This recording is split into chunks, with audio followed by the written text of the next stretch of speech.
Let's go, Dub. From how Khan was talking today, it sounds like they're attempting to get Cam and Najee extended this season. How you feel? I think I'll believe it when I see it Mm. because Najee said something else or indicated something else Body yesterday. language. And then I've seen report. I don't think Cam's necessarily talked about, or I haven't heard Cam talk about the contract stuff recently, but I think I've heard reports that there have been really no conversations recently between the team and Cam about a contract extension. So I'll believe it when I see it. I mean, I think Omar's saying the right things here. Like, obviously, you want to be open to that type of stuff, but is it a pressing need right now for Omar and the front office? Not really.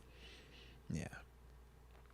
If it's a number, if it's a contract, if it's a timeline that makes sense for Omar, then I'm sure he'd do it. But if they can't come to an agreement, if he doesn't think it makes sense from a business standpoint, I just don't think it's going to get done. I think Omar Khan is very business savvy. He's very much focused on the numbers and that type of stuff. So if he doesn't make sense to him from that standpoint, I don't see it happening before the season. We on the same page, bro. Let's be real. We for a fact heard Najee speak yesterday. We have even had video with that conversation. I know I went back and looked at it again. I'm just like, he don't look happy all the way. He kind of looks like it is what it is, and yeah. Did you see on the Steelers YouTube page they put up all the interviews from all the players, and Najee was one of them? They literally cut out everything except I think it was the one. If there was only one question related to, what was it about? It might have been. It was the quarterbacks. I think it was the quarterbacks. They were like, "How do you feel about the two quarterbacks?" That was the only question for Najee. Because I said everything else was cut. Everything. If you watch that Najee interview, there was nothing about that said, "Oh yeah, he's happy. The conversation, the negotiations are going well. He's optimistic about being here." My man is all but like, "Yo, I'm here for the season, and then I'm gonna holler at y'all." My man using words like, "It's a business. I would love to stay here, but I understand. Like, hey." This has been my whole life. I've always had to go. I'm like, yo, all right, you talking like you about that, like you know what it is. I get it, and I respect it because honestly, after going through it multiple times, man, when you're talking about negotiations, that is one of the hardest things to do as a player. Separate the business from what you have to do as an actual player. And that's why you do see at times, man, when guys have contract disputes, they won't show up trying to get some of the leverage. And we get it. At times it does help. But at the same time, it's like, man, you're not going to gain more money. You're not going to get better in certain situations by not being out there. And I think for Najee, he identified that. Le'Veon Bell. Yeah, prime example. And it's like you can allow your pride, your ego because of what's being said to you or the actions being done to hurt your feelings. But if you allow that to put you in a worse situation, you just compounded the issue. And essentially that's what L. Bell did. And we've seen other guys around the league hold out at wrong times or not participate at wrong times and how it's come back to bite him in the butt. I think it's down in New Orleans, Alvin Kamara. He said he wants a new deal, but he's like, bro, I'm still showing up. He's like, I ain't stupid. Because you kind of get it. It's like, man, not every position, not every player can operate like that. And it's good to see, at least for Najee, he's not going to allow that to keep him from actually showing up and putting his best foot forward because he only is going to get more money if he produces this year. If he is pissed off, doesn't want to play, and then Jalen goes crazy, well, now not only are you going to hurt your money potentially in Pittsburgh, you're going to hurt it league-wide now because they're going to look at him, hey, man, he ain't really doing this past year. He tripping anyways. We go somewhere else. So, like I said, that was the one thing I will say about Naj, man, to salute him on that. And now in terms of Omar do what he's supposed to do, baby. Omar is giving you that GM talk. He's playing the game. We gonna negotiate behind scenes, and I'm gonna tell you something that you might not like. But then I'm gonna get up here on this camera. I'm gonna get up here at this press conference, and I'm gonna tell the whole world that, hey, man, it's possible this can get done. We're eager. We're looking for it. But if we being real, we're stopping them. If they was gonna get the deal done, if they really want to do something, I don't think it's a situation where we can't afford to pay Najee. Heck, we can make the case that we can afford to overpay Najee if we truly wanted to just get something done. Yeah, I don't think anything's stopping us necessarily, but oh no, I remember what it was. Deke, you said it yesterday. We don't know which way the team is going. Well, we don't know which direction. I was gonna say I just think if we got a number in mind, we're not gonna budge off of it though. Like, yeah, if Najee or Cam agreed to the number that we have set, then the extension can get done. Yeah.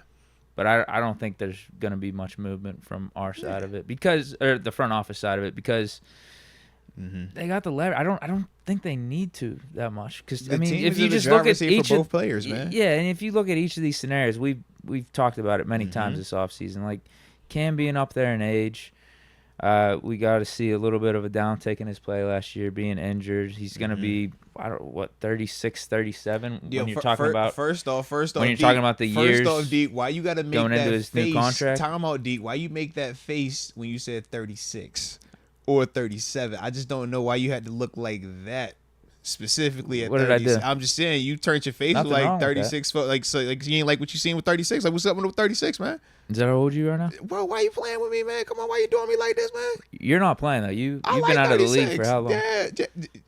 Wow. This is actually 6 years. All right, man. Shout out. All right. But yeah, man, it ain't that. You ain't got to turn your face and say he's 36. Like, don't do it like that, man. Hey. He's been aging pretty good, but these are just all reasons as to why we don't need to give him this extension right now. I mean, honestly, I was talking about Cam taking a pay cut, that he was going to have to take a pay cut just to stay on this team for 2024. And then he came to back finish and out said he the wanted current more. contract. Yeah, and he's saying, no, I want an extension. I want more. I want to get paid like a top 5. I'm like, holy shit. Yeah. Like, damn, I feel like we're kind of in a fair spot right now if we just want to let this contract play out because based off the play, based off the cap hit that you have right now, I think the Steelers would have been warranted in asking Cam for a pay cut or even just flat out cutting him. Because that's $16 million that would have freed up. You could use that on a lot. But, I mean, Cam has proved the doubters wrong for the most part throughout his career. He's been plugging along and, as I said, aging like fine wine. So I do expect him to bounce back and have a really good season and probably play up to what that cap hit is. So we're strictly talking defensive tackles on this Pittsburgh Steelers. But then team. with Najee, ask you a question real quick. With Najee though, real quick, and then with him as to why the Steelers have the leverage, like he's a running back. That's kind of what it comes down to. Yeah, with him. He's a running back, and they could tag him if they wanted to. Also, they could franchise. Can they do that though after declining his 5th-year option? So I would have to look into that. That's a good question. I thought about that today. Option part, but I would have to look into the 5th-year option. Good call.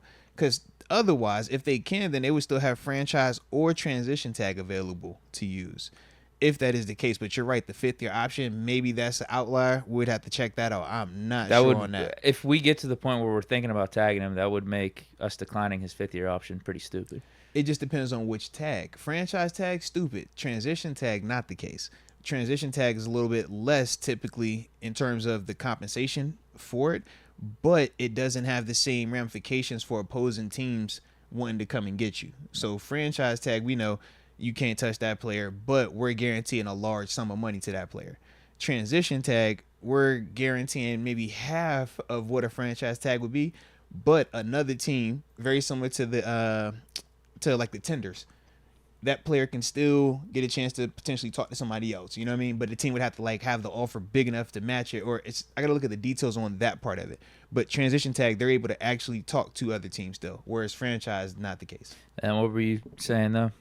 With Cam, the thing is this though, it's like the age part, yes, that hurts him in terms of his leverage. The injury last season hurts him in terms of his leverage. But the thing that I was asking you, and I mean the chat can answer this as well. In terms of defensive linemen on our team, D tackles, nose tackles, right? Who's our best one? It should be Keanu Benton this year. We're projecting that based off of just projection, right? But outside of Cam being hurt, the past 3 years, outside of him just being hurt this past year, we've seen him double-digit sacks, along with being our best D tackle, most consistent D tackle, and arguably one of the best D tackles in the league.